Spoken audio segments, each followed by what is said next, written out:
So today I'm going to show you how I took this photo on the right here and I made it into this photo here using Generative Fill, which is Adobe's AI tool in Photoshop. So here all I've done is just drop the image in Photoshop, and all I'm going to do first of all is not make this a background layer, I just want to make this a single layer. And one of the next things I want to do is I want to increase the size of the canvas. So I'm going to go up to Canvas Fill. I'm going to change this to 7168, that's just my personal preference. On this, if we zoom out a little bit, you can now see that we have a nice border on each side. And what we're going to do is next, we're just going to go over to our marquee tool over here.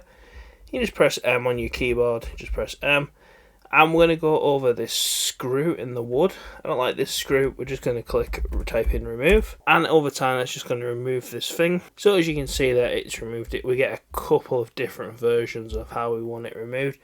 And I like that one. It don't really matter, they were all good on that one. I'm going to zoom in next and remove this piece here. Once again, we're just going to use remove. This is one of the cool things about the Adobe AI thing. It's just so good at like looking at the details and creating something that blends in nicely.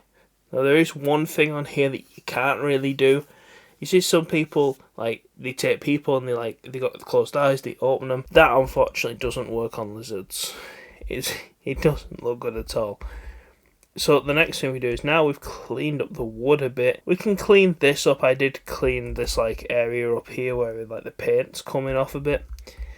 For the purpose of this video I'm not going to do that, but you can just go over it and like type in like clean up or repair, and that prompt will do that. Same with this bit of wood here near the belly where it's different paint. It's up to you if you like that type of thing. But we're going to go back to our marquee tool and we're going to go highlight this image here, just most of the image. We don't want to go over the outside, so we just want to do that. Then we just want to right click and we want to click select inverse. So that's going to, instead of selecting the image, it's going to select the outsides. And all we're going to do is Generative Fill here. We're not going to type anything in the prompt, we're just going to click generate. And it's going to generate us now an extended background, which is a pretty cool tool. I really love this Adobe AI tool. I want to know, what have you guys been doing with it, or what do you plan to do with it?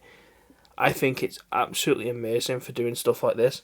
And here we are. We now have a couple of options that we can use. So that's this, the first option. Second option, which I think looks a little bit better. And this is our third option. Third option looks pretty cool too. But as you can see, it's like noticed things like this defect in the paint that I was on about down here, this whitening. I don't know what this is, but we can type remove on that and just get rid of it. That's one of the other cool things. You can do AI stuff on top of AI, which I think is awesome.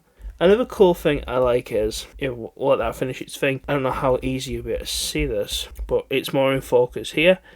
And it's learned that it's repeated the outer focus, like bokeh effect, as it goes further up the wood. As you can see, as we get up here, we're actually getting more out of detail than we are down here, but it's not as deep on this side because of where the subject is in the photo, which is cool. So now we've removed this, and once again we get a couple of different versions. That one looks the best to me. And yeah, that is basically how you can create a very similar photo. Let's pull up the original, see if we can get a side by side here. It's not too bad. As you can see, I did try and correct some of this wood problems. This is brought up different results, but it's not too different. Well, they both look cool. They both look cool, and I think that is a very cool tool in Photoshop. I hope you guys found this video useful. Please like, comment and subscribe, and I'll see you next time, guys.